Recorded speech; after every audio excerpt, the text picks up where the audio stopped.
नमस्कार, आप देख रहे हैं नेक्स्ट 9 न्यूज़ पॉलिटिकल बाइट और आपके साथ मैं हूं क्रांति सिंह। आपको बता दें कि राष्ट्रपति द्रौपदी मुर्मू का एक और नया वीडियो जो है सामने आ गया है और इस बयान के जरिए जो है वो देश की महिलाओं को संबोधित करती हुई नजर आई।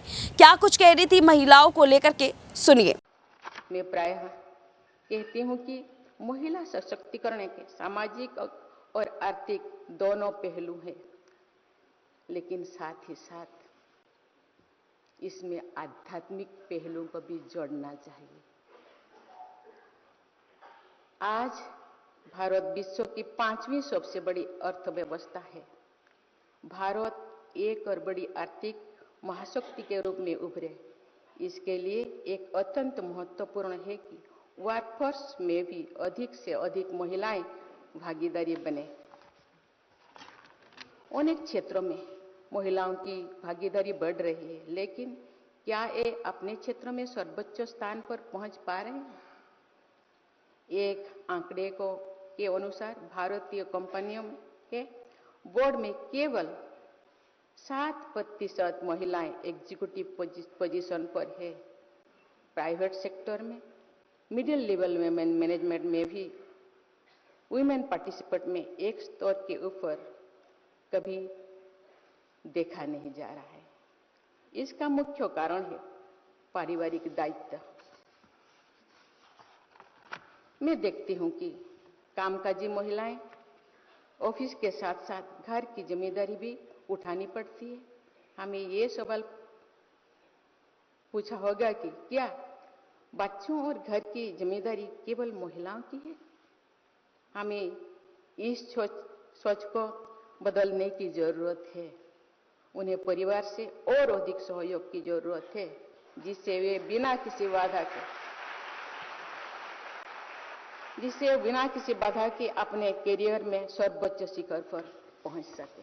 महिलाएं एक प्रेरणा शक्ति के रूप में कैसे अपना सकारात्मक प्रभाव छोड़ सकती है, इसका एक उदाहरण राष्ट्रपिता महात्मा गांधी के जीवन में दिखाई देता है।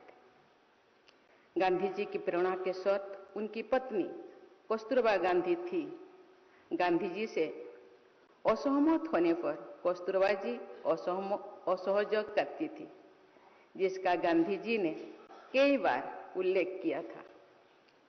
गांधी जी ने लिखा है कि उन्होंने अहिंसा का पाठ अपनी पत्नी से तब सीखा जब उन्होंने कस्तूरबा को अपनी इच्छा के आगे झुकाने की कोशिश की। इस होठधर्मिता का कस्तूरबा ने दृढ़ प्रतिरोध किया। वही दूसरी ओर उनका शांत समर्पण का भाव भी बना रहा। इस प्रकार अहिंसा, असहयोग तथा सत्याग्रह का पाठ गांधी जी ने कस्तूरबा जी से ही सीखा। इन दिनों हमारे सामाजिक जीवन में प्रतिस्पर्धा बढ़ती जा रही है। आज का आदमी धन, शक्ति, प्रसिद्धि और प्रतिष्ठा के पीछे भाग रहा है। आर्थिक रूप से मजबूत होने में कोई बुराई नहीं है, लेकिन केवल पैसे के लिए जीने से ऐसा जीवन व्यर्थ हो जाता है। धनवान होने में कोई बुराई नहीं, लेकिन धन के पीछे सदैव भागते रहना निरर्थक है। इंद्रियों का सुख और आंतरिक आनंद एक समान नहीं होते। आर्थिक प्रगति और भक्ति संपन्नता हमें सुख दे सकते हैं, लेकिन आनंद और शांति नहीं दे सकते। आध्यात्मिक जीवन से दिव्य आनंद और शांति के द्वार खुलते हैं। हमारी माताओं ने मार्गदर्शन में इस दिव्य आनंद और शांति की खोज पर परिवार में शुरू होने चाहिए। आज मुझे एम्पावरिंग द फैमिली अभियान का शुभारंभ करके प्रसन्नता हुई है। एक माँ का स्वभाव हमेशा समावेशी यानी इंक्लूसिव होना चाहिए। एक माँ कभी अपने बच्चों में भेदभाव नहीं करती है, इसीलिए प्रकृति को भी मदर नेचर कहा जाता है।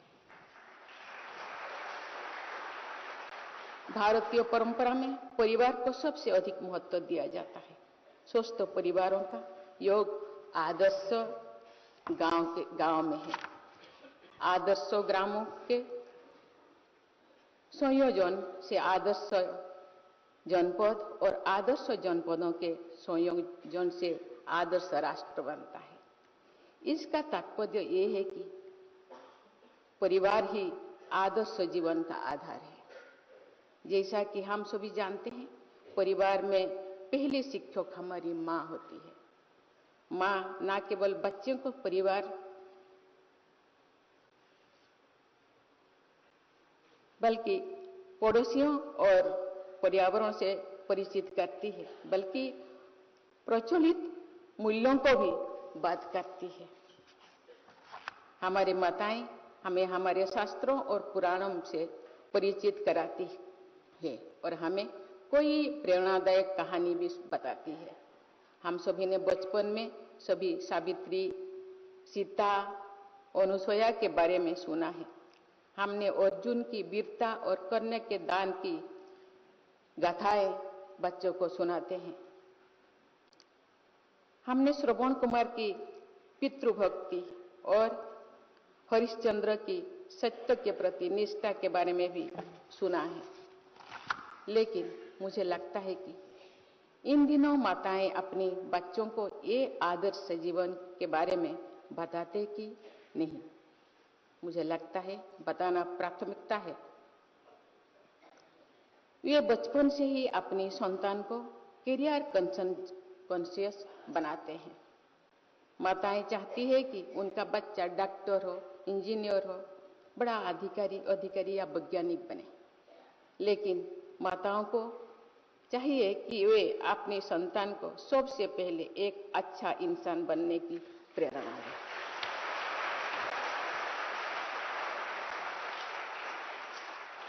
हमारे बच्चों का डॉक्टर या इंजीनियर बनना अच्छी बात है, लेकिन अच्छा हो कि वे सेवा करने के लिए डॉक्टर बने, देश के निर्माण कार्यों को गति देने के लिए इंजीनियर बने, समाज के हित में वैज्ञानिक बने, लेकिन धनोपार्जन को ही प्राथमिकता न बनने दे। बच्चों को ये कौन सिखाएगा? ये माता ही तो, क्योंकि माता गुरु होती है। बच्चे अनुकरणीय होती है, माताओं से ही सीखते हैं, बड़ों से सीखते हैं, समाज से सीखते हैं, दोस्तों से सीखते हैं।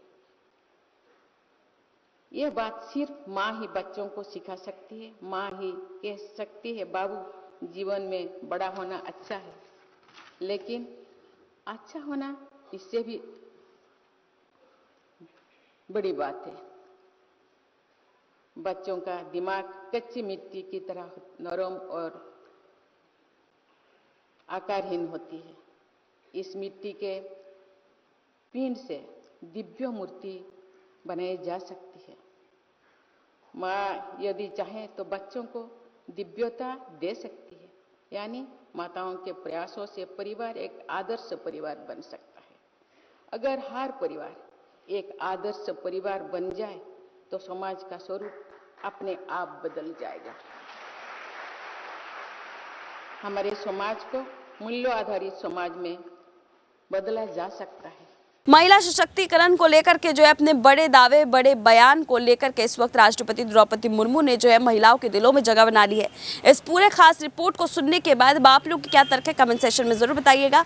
आज के लिए बस इतना ही। देश दुनिया की तमाम बड़ी खबरों के लिए देखते रहिए नेक्स्ट 9 न्यूज़ पॉलिटिकल बाइट।